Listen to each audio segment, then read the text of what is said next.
Dans mon parcours, tu assures mon pèlerinage. Toi le Dieu vivant, merci Père. Merci Père. Merci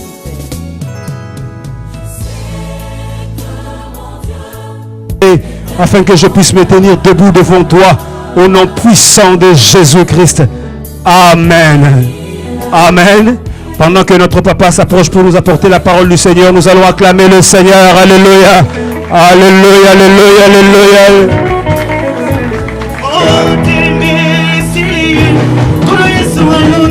Acclame bien.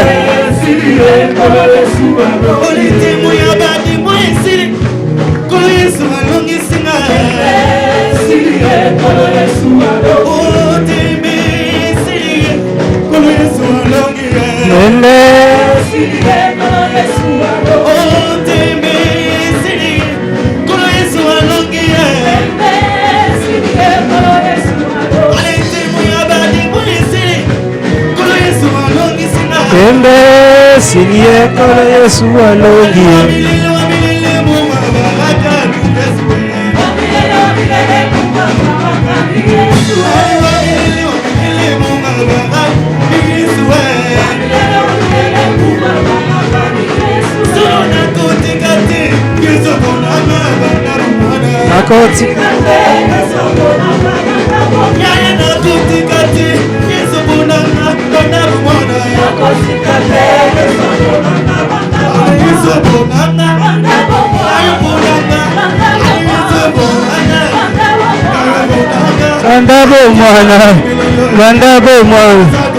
Jésus m'a choisi depuis que j'étais encore dans le sein maternel.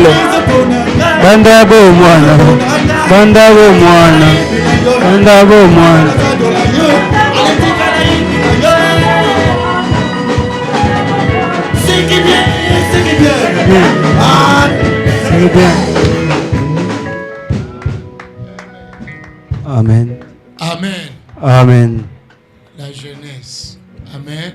Amen. Quand il veut couper, il coupe. Amen.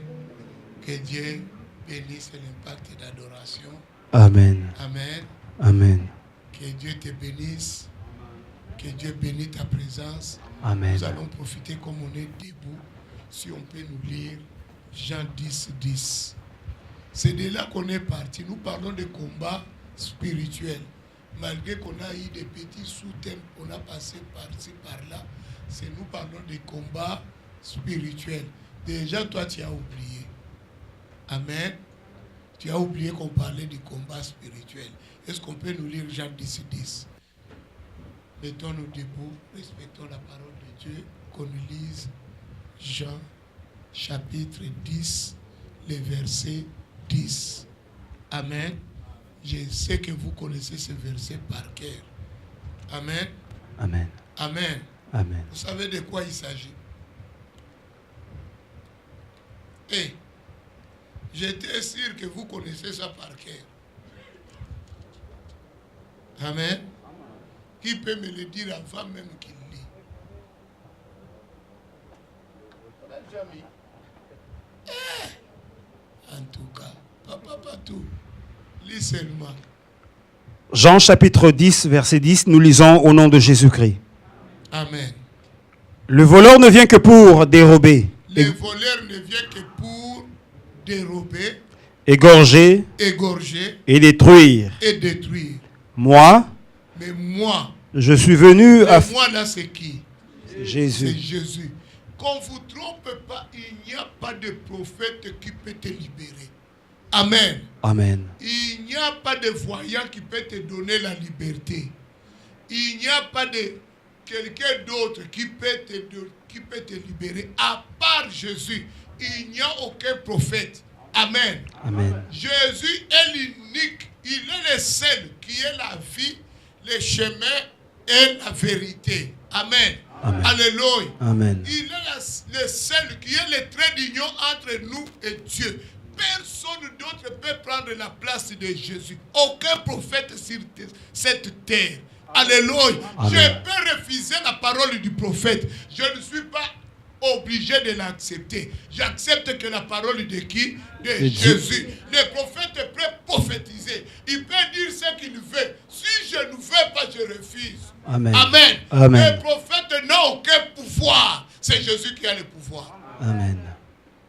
Amen. Amen. Tu ne peux pas te laisser instruire par les prophètes. C'est Jésus qui nous instruit. C'est lui qui nous enseigne. C'est lui qui va parler maintenant. C'est qui? C'est Jésus. Amen. Amen. Alléluia. Amen. Que personne vienne. Il commence à te parler de ton avenir. Qui peut te parler de ton avenir à part Jésus? Même dans la famille, on peut te menacer par les sorciers. Les sorciers n'ont aucun pouvoir. Amen. Amen. Les sorciers n'ont aucun pouvoir. Je peux annuler ce qu'il dit. J'ai le pouvoir parce que Jésus est en moi. Amen. Amen. C'est pourquoi Jésus dit moi. Jésus n'a pas peur de dire moi. Il dit moi parce qu'il sait que personne ne peut le concurrencer. Il sait que personne ne peut le défier. C'est pourquoi il dit moi. Moi Jésus. Il n'a pas eu peur. Il dit moi Jésus, je suis venu faire quoi? Afin que les brebis aient la vie et qu'elles soient, moi, je suis venu afin que les brebis aient la vie, afin que toi tu puisses avoir quoi? La vie. Tandis que le diable, lui, vient faire quoi? Il amène la mort. Le diable amène la maladie. Le diable amène le divorce. Le diable amène les chicanes. Alléluia. Amen. Le diable amène les difficultés, la souffrance. Dieu n'a jamais amené cela. Lui, il amène quoi? La vie. Il amène ce qui donne la paix. Il amène ce qui nous unit. Amen. Il amène ce qui nous fait grâce. Amen. Il amène ce qui nous amène la faveur. Il amène ce qui nous donne la liberté. Mais tandis que le diable, lui, vient pour détruire, égorger et dérober. Dieu n'a jamais, depuis sa création, il n'avait pas prévu la mort. C'est le diable qui a amené la mort. Dieu, au commencement, n'a pas prévu la maladie. Au commencement, Dieu n'a pas permis à l'homme d'avoir des femmes. Mais qui a amené cela? le diable. L'homme était fidèle à sa femme. L'homme se promenait à sa femme dans les jardins à tout moment. Il n'avait rien à cacher. C'est pourquoi on dit les deux étaient comment? Nus. Parce qu'il y avait quoi? La transparence. Il n'y avait pas de cachotterie. Il n'y avait pas de code. Oh, mon cellulaire, je mets tel code. Non. L'homme pouvait laisser le cellulaire. Ça sonne, la femme prend. Il répond. Moi, aujourd'hui, les hommes d'aujourd'hui, est-ce que vous laissez vos cellulaires sur la table? N'est-ce pas, vous entrez dans la toilette avec le cellulaire. Tu dors le cellulaire à côté. Si ça sonne, tu prends vite, tu sors au balcon à minuit. Un jour, tu vas tomber. Toutes ces choses-là n'étaient pas au commencement. Ce que tu fais, c'est le diable. C'est pour te dire que le combat spirituel existe. Amen. Regarde comment maintenant tu caches toi ta femme. Tu ne dis pas la vérité. Tu n'es pas transparent. C'est le diable qui est à toi. Donc tu dois faire quoi? Dis à ton voisin, tu dois combattre. Tu dois combattre. Parce que les gens pensent que quand je dis combat, c'est parce que moi je souffre. Non. Le combat est pour tout le monde. Même les pasteurs ont des combats. Ce n'est pas parce que je suis pasteur, je n'ai pas de combat. J'ai aussi mes combats que je dois aussi prier pour libérer ma famille, libérer ma vie. Amen. Tout le monde a un combat. Le combat, ce n'est pas pour les pauvres. Le combat, ce n'est pas pour les illettrés. Quelqu'un m'a dit, parce que vous n'avez pas assez étudié, c'est pourquoi dans votre église, vous priez tout le temps, feu. Ça n'a rien à voir avec les études. Alléluia. Celui qui a écrit là, c'est moi. Il dit quoi? Lui, il vient pour faire quoi? Égorger, détruire et dérober. Si lui, il vient pour égorger et détruire, c'est celui qu'on a précipité sur la terre. Il est là, on a dit malheur à la terre. C'est lui qui nous dérangeait au ciel est venu vers eux. Mais alors, maintenant, nous avons cet homme qui l'a déjà tué. Personne. Du moment que lui, il existe, c'est que nous sommes dans les combats. Amen. Il y a ton voisin encore combat. Le combat existe. Le combat existe. Amen. Amen. Arrêtez-moi de faire vos philosophies. Oh, je suis philosophe, je suis ceci. Moi, je suis bien. Tu n'es pas bien. Tu n'es pas bien. Si tu étais bien, pourquoi tu es assiégé? Si tu étais bien, pourquoi tu pleures? Si tu étais bien, pourquoi tu souffres? Si tu étais bien, quand on t'appelle à Kinshasa, tu as déjà envoyé quelque chose de bien. Quand on t'appelle en Haïti, tu as déjà envoyé quelque chose de bien, qu'Haïti aussi se repose, qu'il puisse dire que nous avons notre Joseph qui est au Canada. Acclamons le roi des rois. Amen. Amen. Il vient que pour dérober et faire quoi? Mais lui, Jésus, il est venu pour donner la vie et qu'il donne quoi, papa? Et qu'elle soit dans l'abondance. Que nous soyons dans l'abondance. Vous pouvez vous asseoir, bien-aimés. Merci beaucoup. Que nous soyons dans quoi? Dans l'abondance. Mais maintenant, pourquoi moi et toi? Nous ne sommes pas dans l'abondance. Nous sommes toujours dans des problèmes, dans des situations qui nous troublent, des situations qui sont insoutenables, des situations qui sont graves.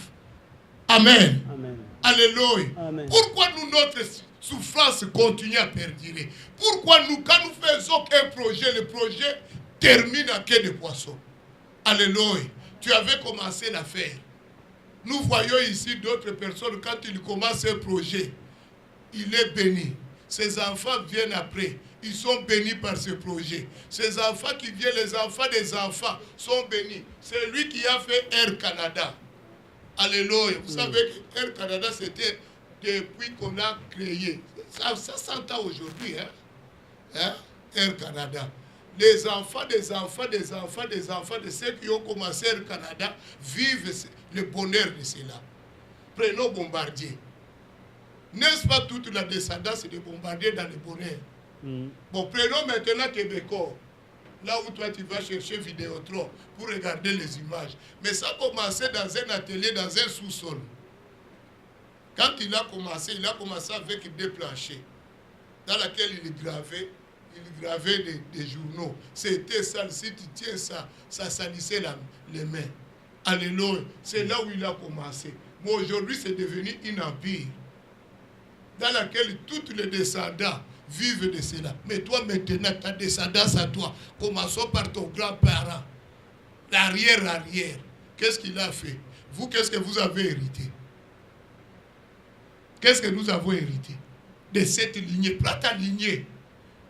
Regarde maintenant ta lignée. Vous avez hérité quoi? La grande chose que nous avons hérité de cette lignée, c'est la sorcellerie. C'est la plus grande chose qu'on a héritée.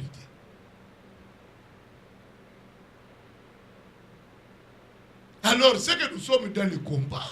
On doit nous apprendre ces choses pour que nous puissions faire quoi? Combattre. Amen. Dis à ton voisin, nous devons combattre.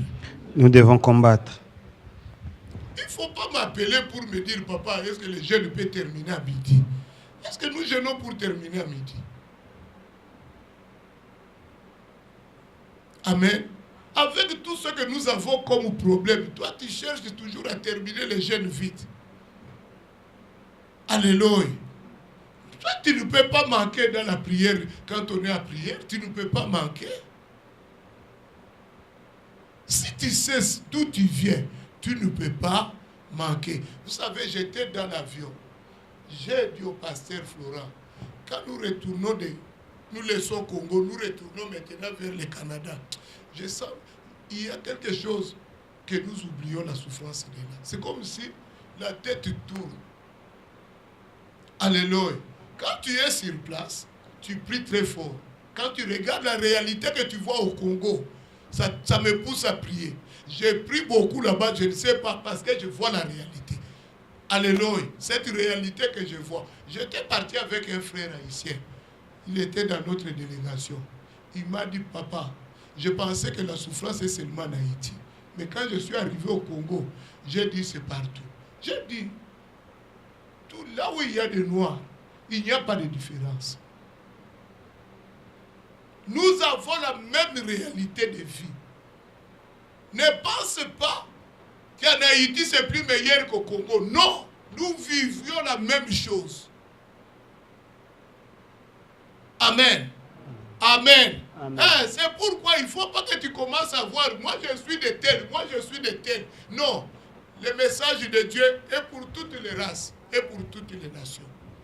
Amen. Ça ne concerne pas tel pays, tel pays. Nous vivions la même réalité. Amen. Ce qui s'est fait au Congo, c'est fait en Haïti. Ce qui s'est fait en Haïti, c'est fait à Burkina. Ce qui se fait à Burkina, c'est fait au Gabon. Alléluia. Alléluia. Amen. Nous avons la même sorte de jalousie. On n'aime pas voir un de notre frères monter. Partout. Il monte, toi tu deviens colérique. Vous allez voir quand quelqu'un réussit, toi ta parole à toi c'est quoi? C'est qu'il a touché quelque chose. Ou bien il est dans la rose ou quoi. Mais quelqu'un ne peut pas réussir sans toucher à quelque chose. Et le Dieu que nous prêchons, nous avons tous les jours ici, ne peut pas donner la bénédiction dans la vie de quelqu'un. Est-ce que Dieu ne peut pas te bénir comme toi tu es là? Dieu ne peut pas te bénir. Si Dieu te bénit, c'est que tu as touché. Amen. Alléluia. Vous savez, c'est dû à quoi? C'est dû d'où nous venons. D'où on vient, nous n'avons jamais cru que quelqu'un peut être béni. Amen. Amen. Amen. Que le Dieu de paix vous bénisse. Amen. Que le Dieu de grâce vous assiste. Amen. Soyez bénis. J'attends que les gens qui sont en retard d'entrer, parce que vos regards sont tournés toujours vers les gens qui entrent. Maman Norine Salamba.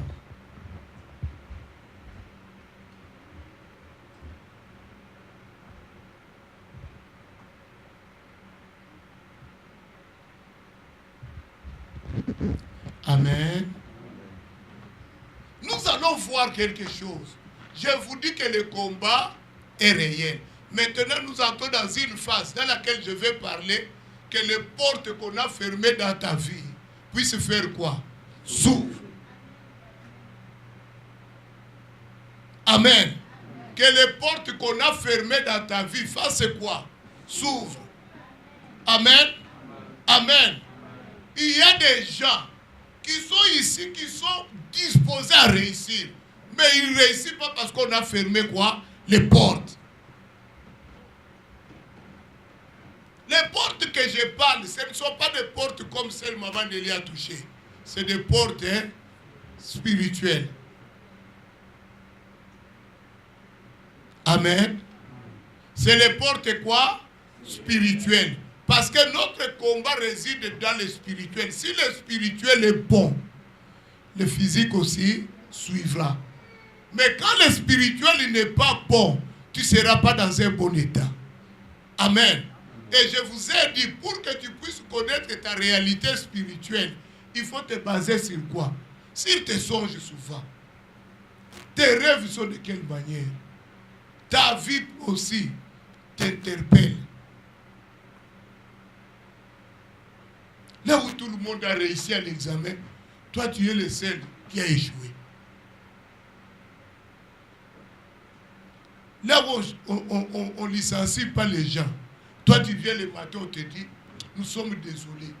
On te met là, on t'a licencié. Pourquoi tu ris? On t'a licencié. C'est les choses que tu as vécues. Aujourd'hui tu vas sortir. Tu vas avoir un emploi permanent. Amen. Là où on licencie les gens, il y a des compagnies où on n'a jamais chassé quelqu'un. Si tu entres, c'est toi-même qui décides le jour de partir. Mais toi, si tu viens seulement, regarde seulement ton visage, on te met dehors le lendemain. Je ne sais pas pourquoi. Mais qui t'a fermé les portes? Qui t'a bloqué? Bon, quand tu étais dans ton pays, on peut dire que c'était le rythme du pays. Mais aujourd'hui, tu n'es plus dans ton pays, tu es au Canada, où tout le monde travaille. Mais toi, pour trouver même un emploi d'emballage, c'est difficile. Emballer seulement la marchandise, emballer seulement la marchandise, ou bien seulement l'étiquetage. Papa, l'étiquetage, est-ce qu'on a besoin d'une expérience élevée? Mais toi, si tu viens, on dit que tu es sans expérience. Seulement pour étiqueter les marchandises, mettre l'étiquette. Papa Arma, on te dit que tu n'as pas d'expérience, on te refuse. Il y a des gens comme ça. Pourquoi? Quand ma femme est arrivée, elle a commencé le travail et puis ça s'arrêtait. J'ai dit, chérie, tu pries. Ce n'est pas normal. Et qu'est-ce que tu ne peux pas demander à ton Dieu? Amen. À ce moment-là, moi, païen, elle chrétienne, j'ai dit, moi, païen, je travaille, j'ai l'emploi permanent. Toi, tu travailles 3 jours, on te met dehors, 4 jours, on te met dehors. J'ai dit, ce n'est pas normal. Quand je lui ai parlé comme ça, elle s'est sentie comme si c'est Dieu qui lui parlait. Amen. J'ai vu seulement, on mange, oh, je ne mange pas. J'ai dit, pourquoi? Oh, je suis en prière. J'ai dit, ah, ton Dieu est là pour que tu puisses te donner quelque chose. Tu dois te faire souffrir comme ça. Or, je ne comprenais pas que c'était un combat. Alléluia. Heureusement pour ma femme, c'est le chemin qui l'est passé.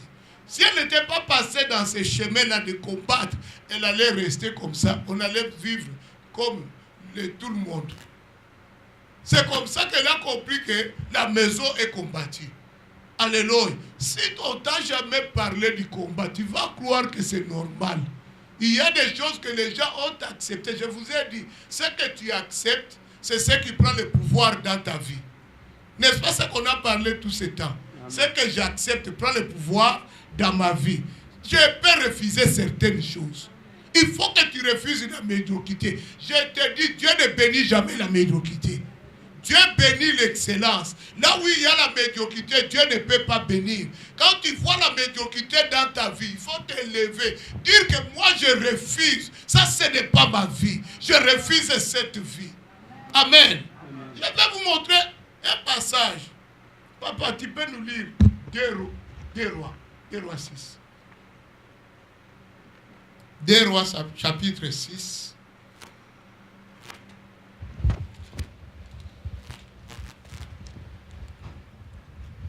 On a déjà lu ça une fois ici.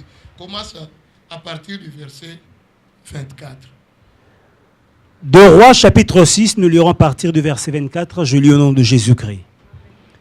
Après cela, Ben-Hadad, roi de Syrie. Ben-Hadad, roi de qui? De Syrie. Je te dis, le Ben-Hadad ici, c'est le même Ben-Hadad qui avait eu des problèmes avec Akab. Parce que dans Syrie, tous ceux qui venaient comme roi, on les appelait Ben-Hadad. Amen. Ça, c'est le même qui avait le problème avec Akab. Pourquoi je te rappelle cela? Peut-être toi, tu as oublié. Papa, rafraîchis-nous notre mémoire. 1 Roi 20, 42, 43. On reviendra sur ça. 1 Roi 20, 42, 43. Je lis au nom de Jésus-Christ. Il dit alors au roi, ainsi parle l'Éternel. Il dit alors au roi, il parle à quel roi? Le roi Akab. Pourquoi le prophète parle avec Akab? Parce que Dieu avait dit à Akab, tu dois passer tout ce qui est en Syrie par interdit. Même le roi, tu n'épargnes personne. Quand on dit tous ceux qui sont là doivent passer par interdit, ça veut dire tu dois détruire tout ce qui est dans cette ville. Amen. Tu n'épargnes personne.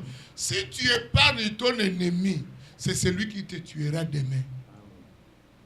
C'est pourquoi quand nous disons, nous allons détruire, nous allons tuer tout celui, au lieu d'abandonner la sorcellerie, lui il veut toujours nous combattre. Amen. Nous sommes bien avec toi. Toi, tu viens maintenant sous une autre forme pour venir nous attaquer. Nous élevons quoi? Le feu, ou nous prenons l'épée pour te tuer. Alors quand on fait ce genre de prière, on donne la requête, tu vois quelqu'un ne veut pas prier. Il nous regarde. Mais toi, tu veux le laisser en vie. Lui ne te laissera pas en vie. Lorsqu'il aura l'occasion de te tuer, il te donnera la mort. Amen. Si Dieu dit, passe-le par interdit, Dieu il est amour. Toi, tu n'as pas pris le plus grand amour que Dieu. Dieu est amour. Dieu sait pourquoi il te dit de l'exterminer. Quand Dieu avait demandé à Akab de l'exterminer, Akab n'a pas voulu le faire. Akab a épargné qui? Ben-Hadad. Écoute la prophétie que Dieu dit à Akab. Voici ce qui arrivera. Ainsi parle l'Éternel. Ainsi parle l'Éternel. Parce que tu as laissé échapper de tes mains l'homme que j'avais dévoué par interdit. Comme tu l'as laissé vivre. Ta vie. La vie de qui? D'Akab. Répondra de sa vie. répondra de ce qui? De sa vie. C'est qu'Akab mourra à sa place. Amen. Amen. Mais qui avait tué Akab? Vous savez qui a donné à Akab la mort? Un soldat syrien. Pas Ben-Hadad. Akab s'est entendu avec Asa. Allons attaquer Ben-Hadad pour que nous puissions récupérer quoi? Ramoth en Galade. Ramoth en Galade. Maintenant, quand ils sont partis, ils ne savaient pas que c'était un piège, que c'était pour sa mort. C'est là où Akab aura quoi? La mort. C'est Ben-Hadad. Pourquoi Ben-Hadad ne pouvait pas dire à ses soldats épargner Akab? Parce qu'Akab, quand il m'avait eu à sa merci, il m'avait épargné. Toi, épargne les sorciers. Quand il faut commencer à te bouffer, et te bouffer tes enfants, au cimetière, tu vas t'élever pour le combat. Quand tu as envie comme ça, c'est le moment aussi de faire quoi? De combattre. Parce que c'est là où tu es fort. Combat. N'attends pas que l'autre puisse commencer à prendre les enfants et que tu t'élèves dans la prière. La sorcellerie existe. Ce n'est pas parce qu'on est au Canada que la sorcellerie est partie. Ce n'est pas parce qu'on est au Canada la magie est partie. Ce n'est pas parce qu'on est au Canada les occultistes ne font plus rien. Oh, si le siège des occultistes c'est ici au Canada. Les rosicruciens, leur siège se trouve où? Comment on appelle cette ville-là d'Ontario là? À Kitchener. C'est là où se trouve le siège. Les grands sièges, c'est à Kitchener. Kitchener se trouve, n'est-ce pas, au Canada? Les scientologies, leur siège c'est ici sur Papineau. Et c'est écrit en grand. D'ailleurs, ils ont un séminaire si tu veux aller. Non, parce qu'on fait semblant, comme si ces choses-là n'existaient pas. Vous êtes devenus des blancs.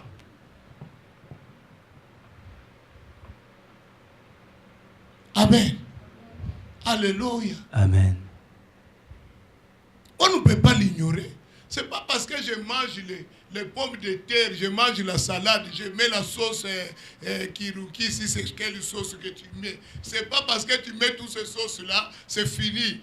La sorcellerie est partie, les choses-là n'existent plus. Mais vous restez dans des coutumes, vous dites que vous n'avez pas la sorcellerie. Mais la coutume, là, c'est la sorcellerie. Amen. Maintenant, lui l'avait épargné. Il dit, comme tu l'as épargné, toi, ta vie répondra de sa vie. Et ton peuple de son peuple. Ton peuple de son peuple. Vous voyez d'où vient le problème que Israël vit à cet instant maintenant. Parce que papa Akab, qui est leur ancêtre, avait accepté cette parole. Au lieu de se lever, de dire à Dieu, non, je refuse ça, papa. Épargne-nous, que cela n'arrive pas. Mais lui n'a rien dit. Écoute la suite. Papa, est-ce qu'il avait annulé la parole? Le roi d'Israël s'en alla chez lui. Le roi d'Israël s'en alla chez lui. Triste. Triste. Et irrité. Irrité. Et il arriva à Samarie. Amen.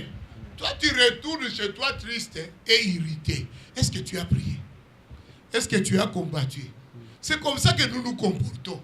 On te dit, dans la famille, on te dit, nous allons voir si tu vas réussir là-bas au Canada. Toi, tu retournes dans ta maison triste et irrité. Au lieu de te lever dans la prière.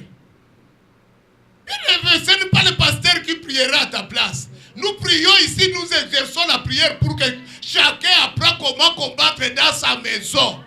Amen. Amen. Alléluia. Je ne prierai pas à ta place. Moi aussi, j'ai mes combats à moi. J'ai mes problèmes qui me troublent. Amen. Alléluia. Toi, tu dois aussi apprendre. Quand nous exerçons ici, c'est quand tu arrives à la maison, tu dis, oui, comme on a parlé sur ma vie, comme la famille s'est levée contre moi, maintenant je vais combattre. C'est lui qui a parlé dans la famille, qui ne respire plus. Dans le nom de Jésus. Mais papa, lui, il est retourné triste et irrité. Il est parti, il est mort. Mais écoute ce qui arrive aux enfants. Retournons dans 2 Rois 6. Vous voyez maintenant d'où vient le problème des Juifs. Est-ce que c'était Dieu? Des fois, tu risques de te fâcher contre l'Église. Ce n'est pas l'Église. Problème personnel d'où tu viens. Amen. D'où je viens, ce sont tes problèmes personnels. D'ailleurs, avant même que tu me rencontres, tu avais déjà d'autres situations que tu vivais. Est-ce que c'est moi qui ai créé les situations que tu avais avant? Est-ce qu'avant moi et toi, on se connaissait?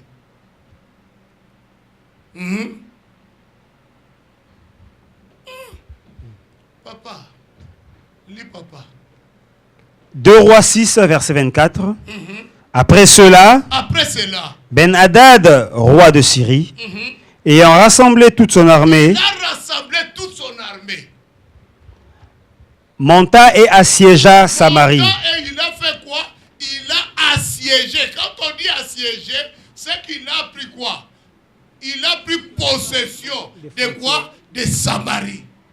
Il contrôle Samarie. Il ferme les portes. Donc personne ne pouvait sortir ni entrer s'il ne demande pas à Ben-Hadad la permission. C'est Ben-Hadad qui prend maintenant le contrôle. C'est lui qui donne aussi l'accès. Si lui ne veut pas donner l'accès, ces gens-là ne peuvent rien faire. Donc pour qu'il puisse faire le commerce, il doit demander à Ben-Hadad. Bien aimé, vous voyez comme on est là. Si on ferme là, on nous encercle ici. On dit que personne ne va sortir. Nous allons manger ce qui est ici. Quand nous allons terminer à manger ce qui est ici, il faut qu'on commence à manger les faibles. Oh. Ça vous étonne? Lisez cette histoire, vous allez voir, on a mangé même les humains. Mais s'il y en a plus la viande ici, c'est les faibles qu'on va commencer à manger. Tu vas voir, tu sais, maintenant tu vois ça, parce que tu n'es pas dans la famine. Mais on reste ici, il n'y a rien. Oh, nous allons manger.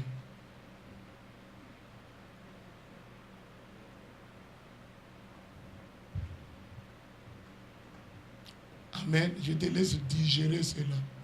Que tu comprends la gravité de la situation. C'était comme ça en Israël. Israël ne pouvait pas sortir. Israël ne pouvait pas entrer. Il était assiégé. Samarie assiégée par qui? Par Ben-Hadad. Papa, qu'est-ce qu'il a fait encore?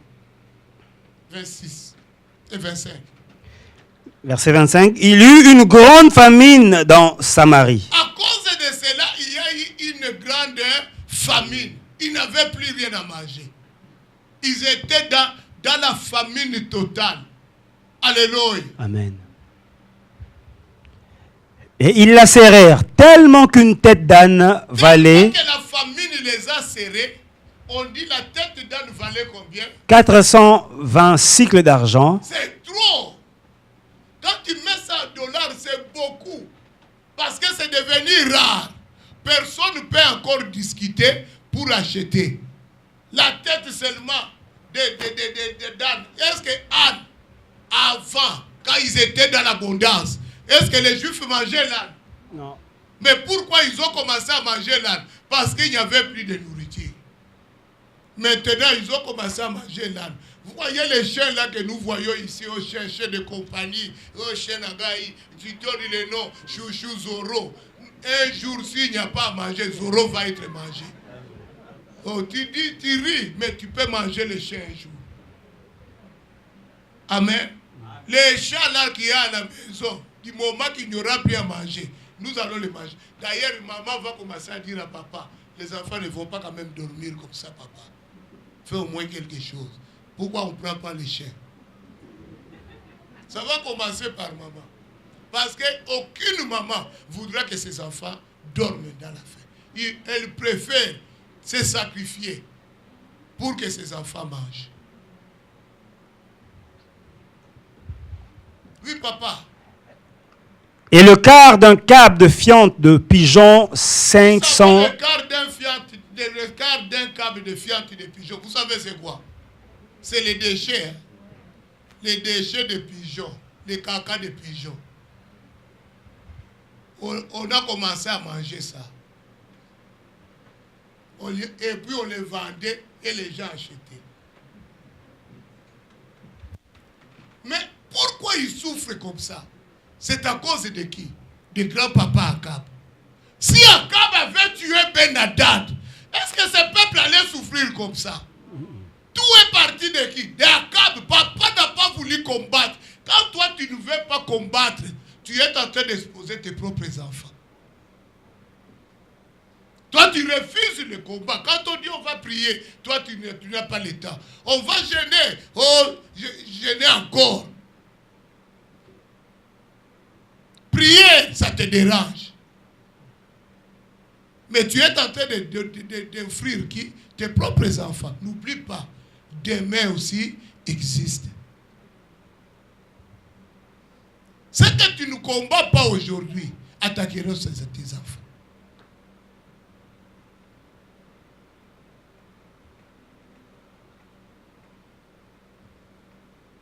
Aujourd'hui, n'est-ce pas, nous avons laissé chez nous.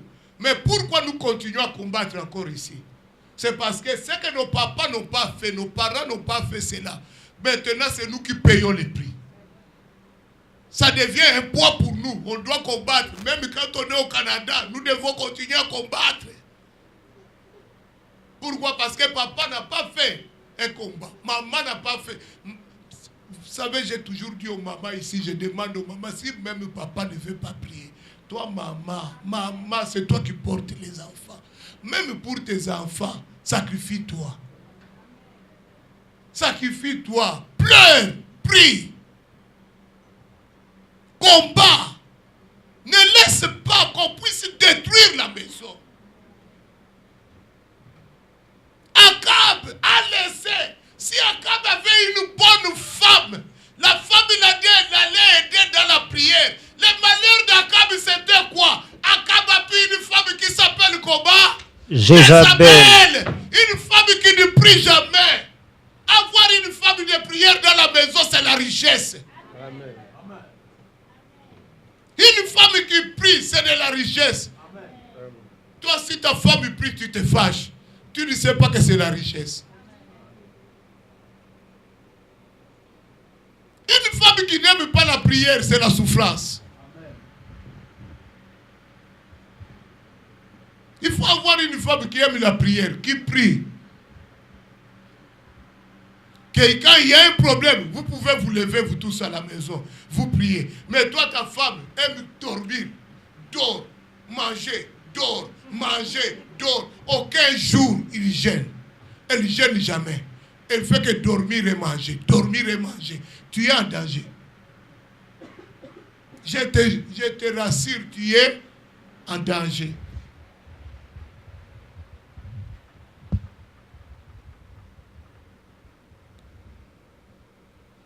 Dans la maison, il faut qu'il y ait la prière. Dis à ton voisin la prière. La prière. Il faut qu'il y ait le combat. Dans la maison, on n'est pas là pour seulement s'asseoir et écouter la télé. Amen. Amen. La télé là, il y a des moments qu'il n'y a rien de bon. C'est des moments de prière, d'amasser des prières, de faire des fortes prières, d'aller chercher Dieu. Regarde maintenant, si Akab avait une femme de prière, papa, Jézabel ne prie jamais. Jézabel a des prophètes de Baal. Si il avait une femme qui avait Jésus comme Dieu, n'est-ce pas que la maison allait être sécurisée? N'est-ce pas qu'elle allait chercher la face de Dieu? Mais comme Akab était seul dans la distraction, Akab n'a pas prié. Il faut éviter la distraction dans la maison. Ce qui tue les gens au Canada, c'est la distraction. On prie moins, on est distrait tout le temps. Regardez vous-même, si vous regardez dans la salle, où sont partis tout ce monde? Tout ça, c'est la distraction. Comme c'est nos week-ends, ils ont profité d'aller jouer. Mais il a oublié les problèmes qu'il a.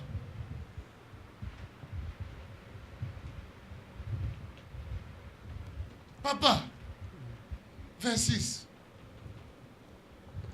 Et comme le roi passait sur la muraille, une femme lui cria: sauve-moi, ô roi, mon Seigneur. Il répondit, si l'Éternel ne te sauve pas, avec quoi te sauverai-je? Avec le produit de l'air ou du pressoir? Il dit, pasteur, sauve-moi. Si Dieu ne te sauve pas, moi, pasteur, je ferai quoi? Si toi-même, tu ne cherches pas à libérer ta propre maison, moi, je ferai quoi? Dans les combats, ça demande de tout le monde qui y participe. Tu dois participer, toi et ta famille. Papa, et des temps de prière. Il y a des maisons où il n'y a pas de prière. On se réveille le matin jusqu'à la nuit. On dort sans avoir même fait une prière. Même pas lire la Bible.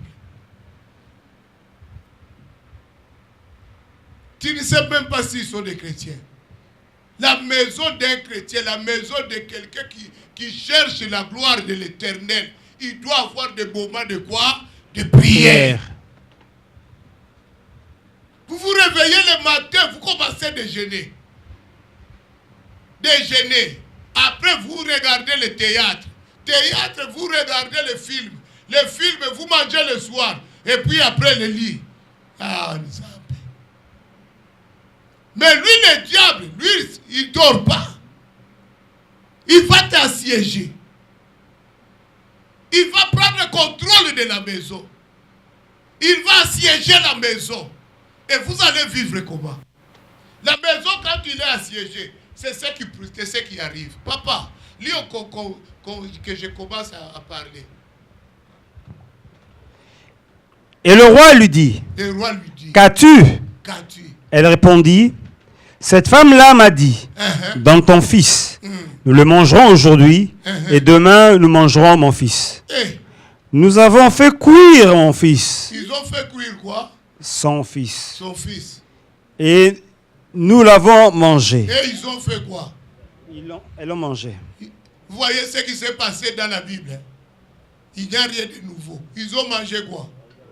Leur enfant. Mais qui est l'auteur pour qu'on arrive là? C'est Akab, leur grand-papa. Comme il avait négligé la prière, vous voyez les conséquences. Quand tu négliges le combat, c'est ce qui arrivera dans ta descendance. Ils vont se manger entre eux.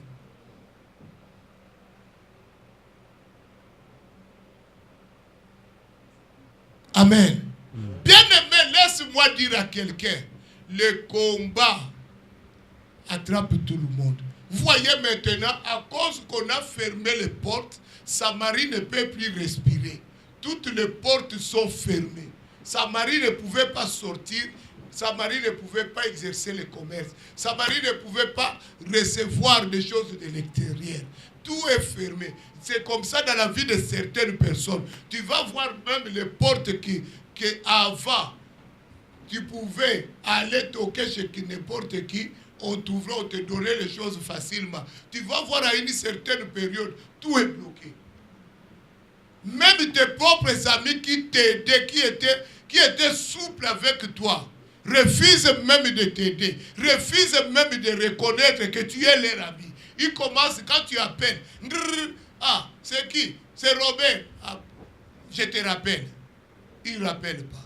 Tu appelles après, oh, ligne occupée ou ligne fermée. Pourquoi? Parce que les portes sont fermées. Là où tu pouvais avoir assistance, tu n'as plus d'assistance. Vous savez bien, mais je vais vous dire une chose. Il y avait un frère que j'ai croisé dans la rue. Il m'a dit, pasteur, tu ne me connais pas, moi je te connais. Je vais venir à l'église te parler de ma situation. J'ai besoin de toi, que tu m'aides pour que je sorte de cette situation. Vous savez, le premier jour qu'il est venu, je ne sais pas qui il avait, il était assis là où papa tonton est assis. On lui a dit non, tu vas t'asseoir en avant. Il s'est commencé à faire un peu de petites discussions. Amen. Alléluia. Comme on avait mal répondu, il a pris sa Bible, il est parti. Pour lui, l'église, il a rejeté. Or, ce n'était pas l'église. Le diable qui ne voulait pas que les portes s'ouvrent dans sa vie a utilisé les placiers. C'est pourquoi même vous qui êtes là, qui faites l'accueil, vous devez prier. Parce que le diable peut vous utiliser. Pour que certaines personnes sortent seulement de l'église. Or, c'était le plan de l'ennemi. C'est son combat personnel. Comme on ne voulait pas que les portes de sa vie s'ouvrent, il fallait le faire partir de l'église. Parce qu'on sait que s'il vient, il reste ici, il va trouver solution. Alors, comme eux, ils veulent toujours l'enfermer, le bloquer, qu'il soit toujours assiégé, qu'est-ce qu'ils ont fait? Mieux vaut le faire partir de l'église. Les jours que je l'ai croisé, j'ai dit non. Les frères ne pensent pas qu'il est mauvais. Je le connais très bien. C'est un bon gars. Mais ça, c'était ton problème personnel. C'est ton problème. J'ai dit, regarde maintenant. Tu étais dans un bon endroit. Maintenant, tu te réfugies où? Il est parti dans une église qui ne peut pas lui procurer la paix. Alléluia. Où on ne nous parle pas de Jésus. Alléluia. Mais il était déjà à 2 doigts de sa victoire. Mais regarde comment l'ennemi l'a poussé. L'ennemi l'a amené en dehors de Dieu. Pour qu'il puisse toujours être assiégé. Bien-aimé, tu dois faire attention. Quand on est assiégé, on peut trouver des calmes partout, même à l'église. Parce qu'on est assiégé, on ne veut pas que nous puissions sortir de là. Israël, dans la souffrance, personne ne pouvait l'aider. Or, Israël, quand il était assiégé, le prophète Élisée existait toujours. Le prophète Élisée n'était pas mort, il était là. Mais le prophète Élisée ne pouvait rien faire du moment qu'Élisée n'a pas déclaré le combat. Bien-aimé, je te dis, Dieu est toujours derrière notre prière. Du moment que toi, tu ne déclenches pas le combat, Dieu n'agira pas. Ce n'est pas que la grâce est partie. Ce n'est pas que la promesse est retirée. La promesse est là. La victoire est là. La grâce est là. Mais toi, comme tu as fermé ta bouche, tu as fermé ta destinée. Tu as compris, Bélisha? Ce matin, tu disais comment fermer la bouche et la destinée est fermée. Quand tu fermes ta bouche, tu fermes ta propre destinée. Tu ne verras pas la paix dans ta vie. Il faut que ma bouche fasse quoi? S'ouvre. Que ma bouche parle. C'est ça la mission que nous avons. Nous devons prier pour que les portes qui sont fermées s'ouvrent. Amen. Amen. Arrêtez de pleurer. Tu as pleuré. Tu t'es lamenté. Qu'est-ce que ça a changé? Laisse-moi te dire, Jésus existe. Jésus existe. Jésus est la vie. Jésus amène la vie. Jésus libère encore. Papa, lis-nous le livre de Lamentation 3. Lamentation 3.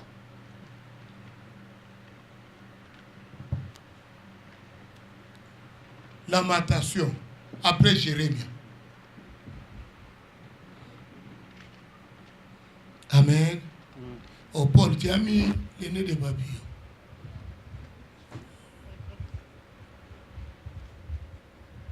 Amen. Lamentation 3. Verset. Vous connaissez ce verset-là, j'aime ça beaucoup. 19. Commence par le 22, papa. Lamentation chapitre 3, nous lirons à partir du verset 22. Les bontés de l'Éternel ne sont pas épuisées. Les bontés de Dieu ne sont pas épuisées. Les bontés de Jésus ne sont pas épuisées. Même si tu es dans la souffrance, même si on a fermé les portes, même si on t'a accablé partout, laisse-moi dire à quelqu'un, les bontés de Dieu ne sont pas épuisées.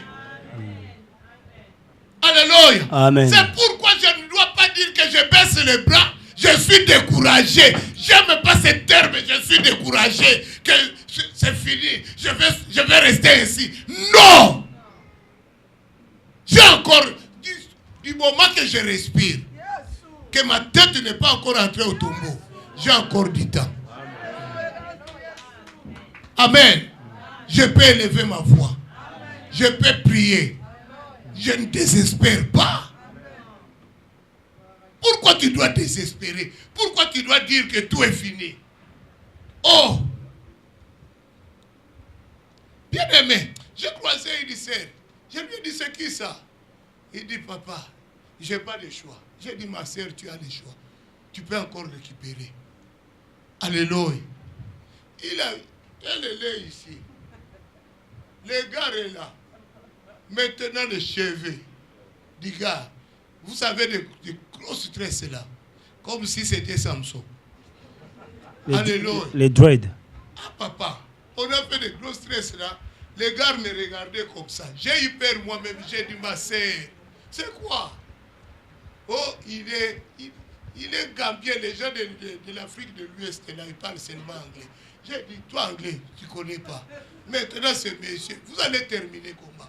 Papa, j'ai cherché, je n'en peux plus. J'ai dit, non, ma sœur, Dieu n'a pas arrêté.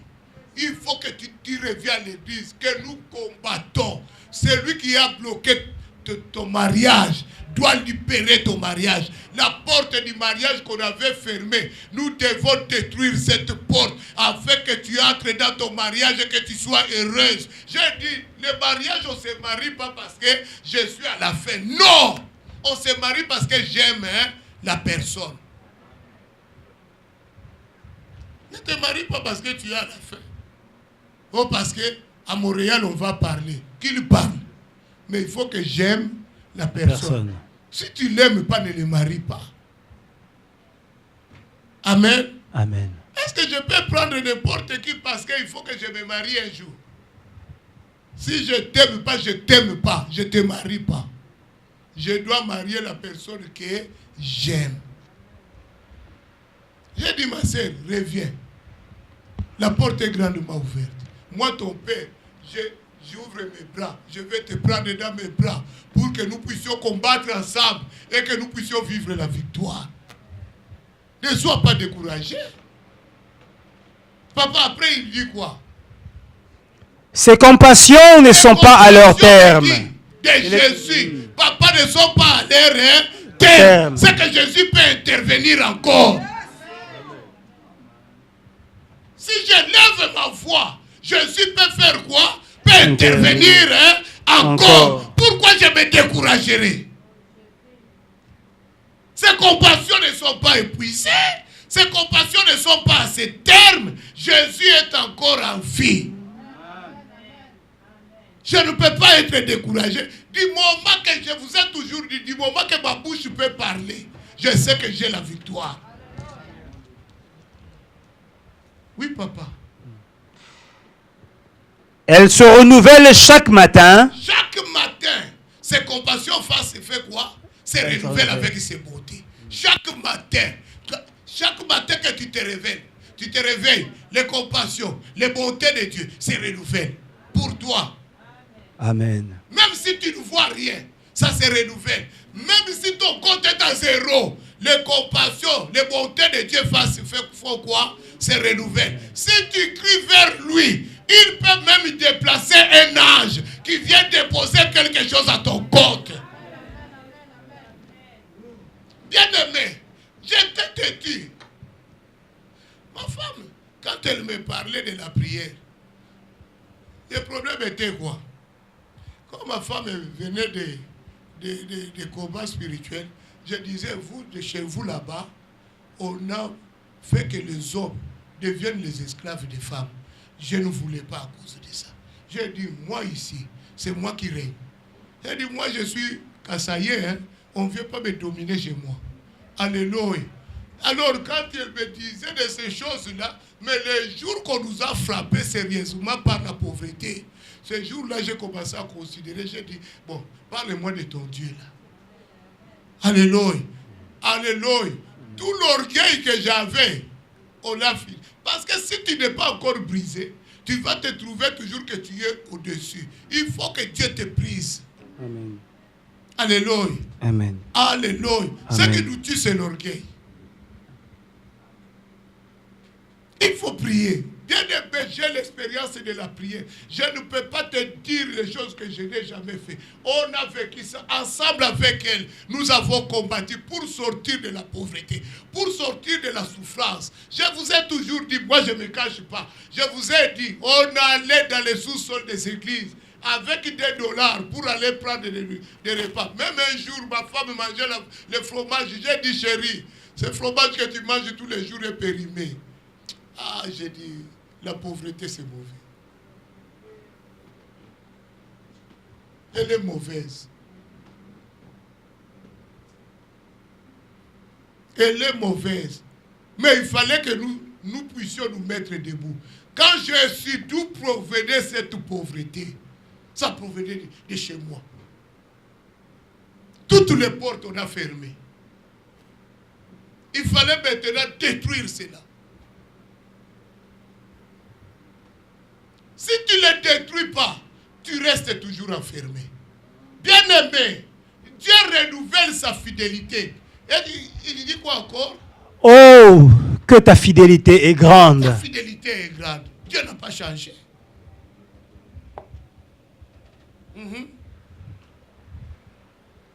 L'Éternel est mon partage. L'Éternel est mon partage. Dit mon âme. Dis mon âme. C'est pourquoi. C'est pourquoi, comme il est mon partage. Quelle a été ta décision? Il dit, pasteur, que je fasse quoi? Je dis, maman, déjà dans la première fausse couche, ça veut dire alerte. Mais on vient de te bouffer l'enfant. Oh, on vient de manger l'enfant. Non, je répète, on vient de faire quoi? Dis à quelqu'un qui est à côté de toi, fausse couche, l'enfant est mangé. Fausse couche, l'enfant est mangé. Non, parce que les gens disent, oh, c'est déjà la manière dont vous parlez, comme si c'est quelque chose de normal. Non! Je ne peux pas accepter une fausse couche. Amen. C'est que la maison est en danger. On est en train de prendre mes enfants. Alléluia. Je dis maintenant, tu en as 4 fausses couches. Ça fait 4 enfants. Tu te retrouves entre tes mains avec un seul enfant. Toi qui pouvais être mère de 5 enfants. Je lui ai dit, et puis à l'église, qu'est-ce qu'on a fait? Oh, à l'église, on a dit que c'est normal. Ah! Est-ce que ça c'est normal? Je vous pose la question, est-ce que ça c'est normal? Non. Non! L'Éternel est mon partage. Dis mon âme. L'Éternel qui me dit, il me dit dans ma maison, papa, Mizou, qu'il n'y aura pas une femme qui avorte, même une femme stérile. Maintenant, comment ma femme commence à perdre les enfants, et moi je dis que c'est normal. Ce n'est pas le Dieu que je connais.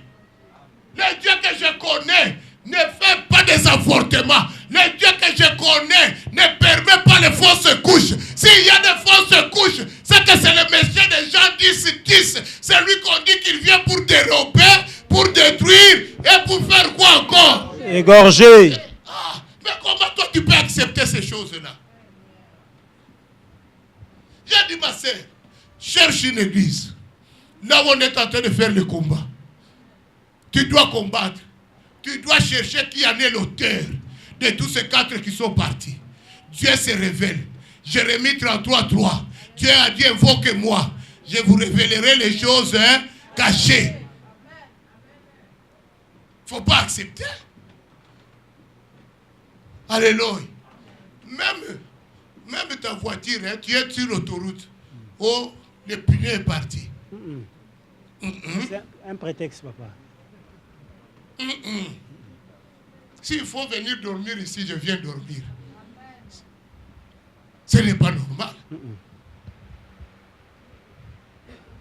Ce n'est pas. Même ton mari change. Ton mari venait tous les jours le soir. Vous restez à la maison, vous êtes gentil. Mais depuis un certain temps, tu as vu, si tu lui parles, ah, arrête. Il parle au téléphone. Il change des habitudes. Ça veut dire qu'il y a un vent qui n'est pas normal. Il y a quelqu'un qui s'est introduit. Il faut se lever dans quoi? Dans la prière. Dans la prière. Quand les maris changent les habitudes, les maris ne mangent plus, les maris sortent tout le temps, toi tu restes, hein, tu dors, tu joues. Hey. Alléluia. Il faut que je change. Je change même ma prière.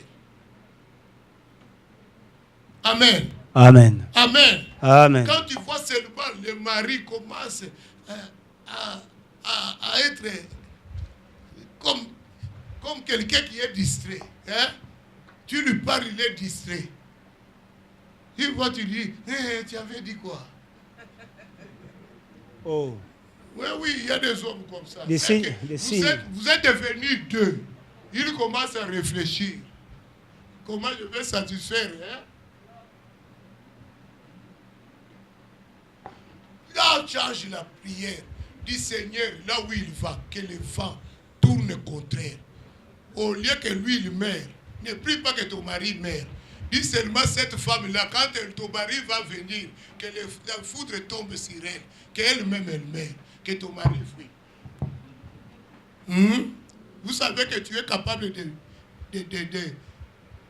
faire naître les choses. Est-ce que tu sais ça? Il y a beaucoup de chrétiens qui ne savent pas qu'en eux, ils ont le pouvoir de donner existence à ceux qui n'existent pas. Mais toi, moi, j'ai toujours dit à ma femme, les jours que j'oserais faire quelque chose qui n'est pas correct, maman, tu as la prière.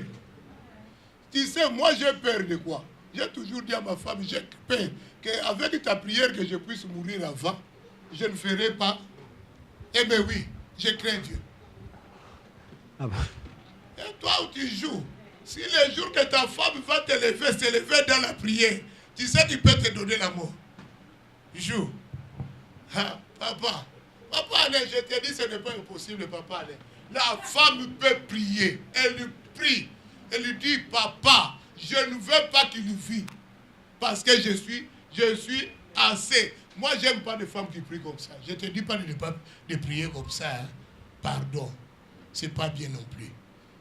Mais si elle prie comme ça, tu vas partir. Fais attention. Amen. Amen. La prière là que vous jouez avec, la prière n'est pas un jeu. Peut-être que toi tu penses que quand nous prions, ça ne fait rien. La prière a des effets. Amen. La prière n'est pas un jeu. C'est pourquoi moi je ne joue jamais avec c'est quand les gens prient. Amen. Amen. Amen. Amen. J'ai entendu la prière d'un homme de Dieu. J'ai dit, papa, pardon. Je lui ai demandé pardon. Est-ce que tu peux libérer cet enfant? Mais tu l'as bloqué de tous côtés. Cet enfant va évoluer comment? C'est pour te dire la prière a une puissance. C'est une arme, si tu ne le sais pas. C'est une arme que Dieu nous a donnée.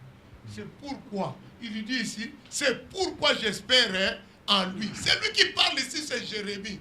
Jérémie était attaqué de tous côtés. C'est pourquoi Dieu va fortifier Jérémie. Il lui dit, ils te combattront, mais ils ne te vaincront pas. Jérémie, quand on l'a attaqué partout, Jérémie était jeté même dans la citerne. On l'a jeté dans la citerne. Les rois qui se sont mis ensemble, ils ont dit, Jérémie, c'est assez. Tu nous parles beaucoup. Parce que Jérémie, ce qu'il disait était vrai. Tu nous parles beaucoup. On est fatigué avec tes vérités. On a pris Jérémie, on le jette dans la citerne. Mais Dieu, c'est pourquoi Jérémie dit, l'Éternel est mon partage, dit mon âme. C'est pourquoi je vais espérer en lui. Quand Jérémie était dans la citerne, n'espérant plus qu'il va le délivrer. Mais quand il s'est souvenu de ce que Dieu lui a dit, ils te feront la guerre, mais ils ne te vaincront pas. Amen. C'est à ce moment-là, quelqu'un quelque part, il apprend que Jérémie est dans la citerne. Il vient voir le roi. Est-ce qu'on ne peut pas sortir cet homme? Ah, quand je sais qu'il y a des choses comme ça, mais pourquoi je ne chercherai pas Dieu? Pourquoi je ne chercherai pas Dieu? Bien aimé, il y a des gens que nous voyons sur la rue marcher, mais qui sont enfermés. Qui sont dans la prison. Papa, nous lisons le dernier verset. 1 Pierre 3. C'est le verset que tu aimes beaucoup. 18.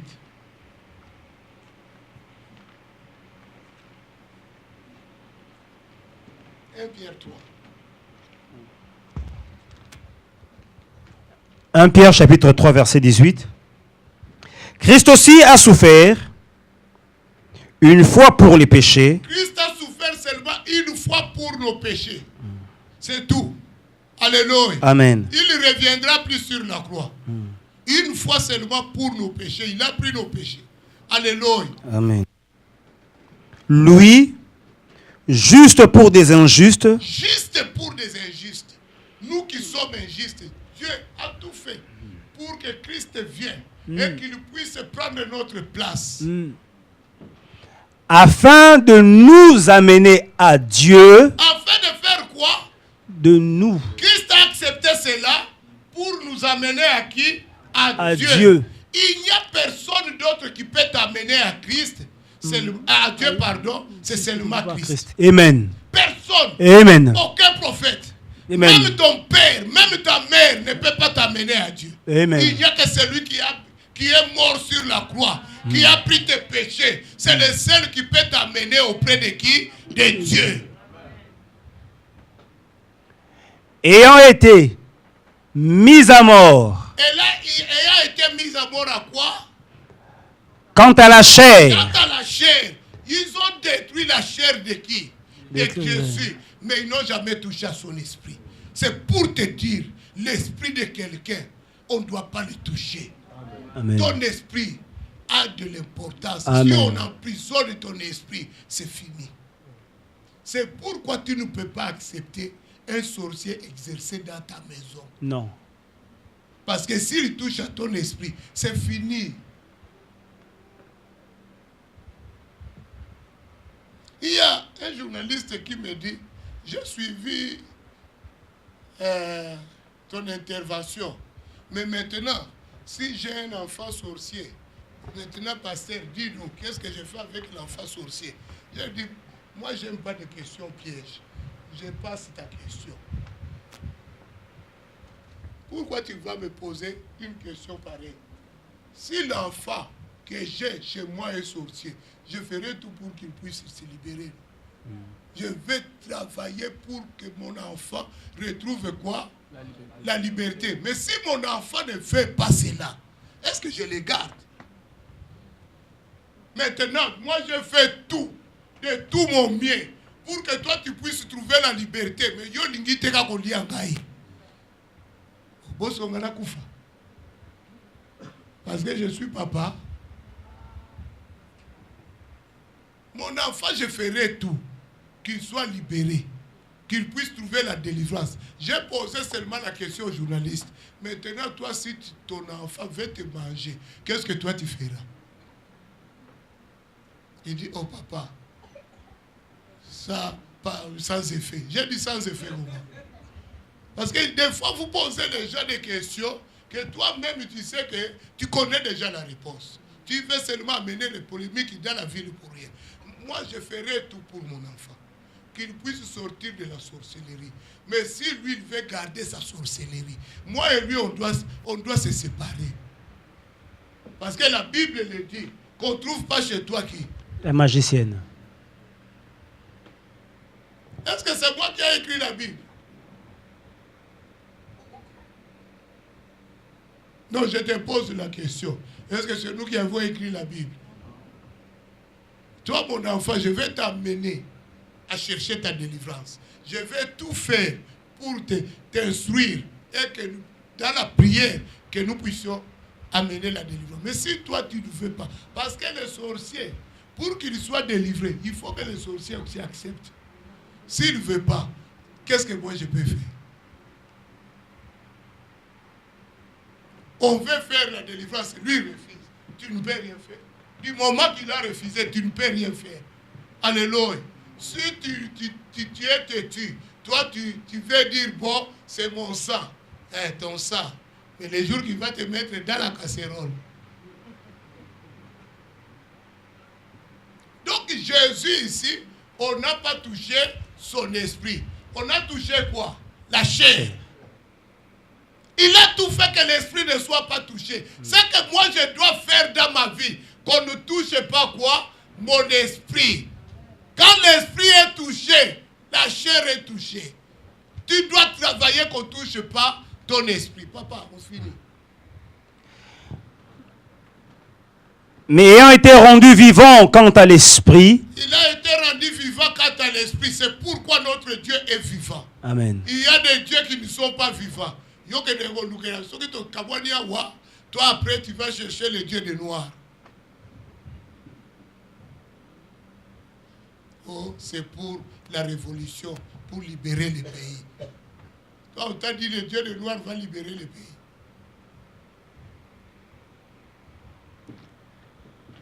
Amen.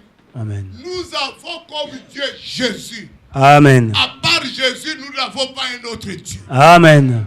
Il n'y a pas de Dieu de noir. Arrêtez, c'est de la magie. C'est de la sorcellerie. Amen. Amen. Amen. Amen. Amen. Ne va pas chercher les dieux de noir. Les dieux de... Non, c'est de la magie. Si tu es allé dans ces réunions-là, ne va plus. Je te dis, ne pars plus. Fais attention.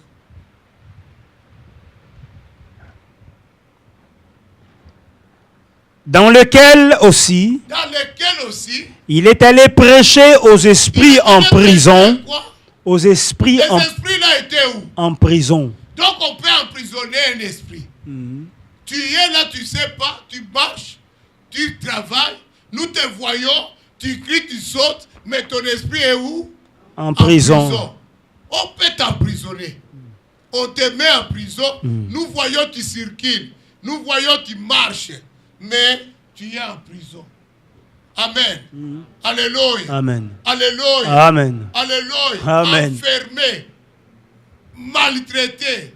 Tu n'évolues pas. Pourquoi? Parce que ton esprit est emprisonné. Il faut faire attention.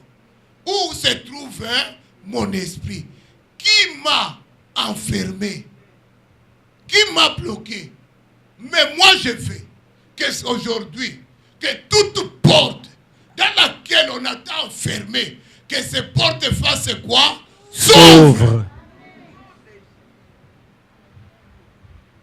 Là où on a mis ta vie, on a mis ton esprit dans un casserole, que ce casserole explose. Au nom de Jésus.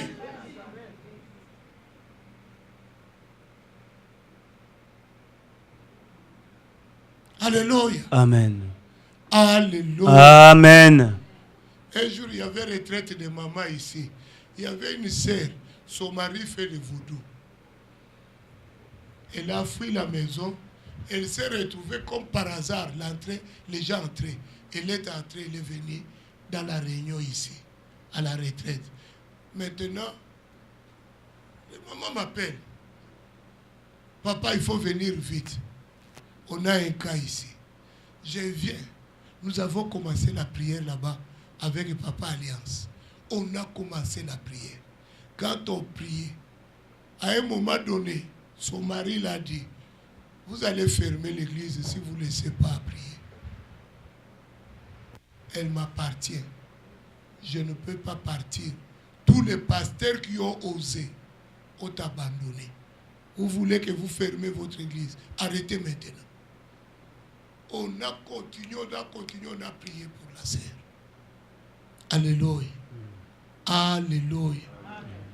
Ah, après je regarde la sœur, j'ai dit, mais qu'est-ce que tu vas faire avec cet homme-là? Il dit, papa, j'ai tout fait, si je fuis, il me retrouve là où je suis. Même si je ne lui donne pas l'adresse, j'ai changé de numéro de téléphone, je suis épuisé. Comme il a dit comme ça, ce que vous me dites là, il va vous retrouver. Alléluia. Je pensais que c'était de la blague. J'arrive à la maison, le monsieur m'appelle au téléphone. Il dit, pasteur, tu ne me connais pas, fais attention. Tu as touché là où on ne touche pas. J'ai dit, moi aussi on ne me menace pas, on ne m'intimide pas. Je suis habitué. Il dit, la sœur, elle est à l'église. Comme tu connais l'adresse, n'ose même pas aller la chercher. Tu verras ce que Dieu te fera. Il n'est jamais venu jusqu'à aujourd'hui. Alléluia. jusqu'aujourd'hui, il n'est jamais venu. Dieu est grand. Amen. Que personne ne te trompe. J'ai dit à la sœur que toute porte là où il t'avait enfermé, que ces portes se brisent. Maintenant, quand on s'est retrouvé avec la sœur la deuxième fois, c'est là où je lui poserai la question. Chaque fois que nous prions, tu parles de l'arbre. Quel arbre? Or, quand ils étaient en Haïti, il y avait un arbre dans la parcelle. C'est là où les gens là venaient faire les tam-tam. La musique là qu'on joue pour les vaudous là. C'était tout autour de cet arbre. C'est là où lui on l'a enfermé sur l'arbre. Alléluia.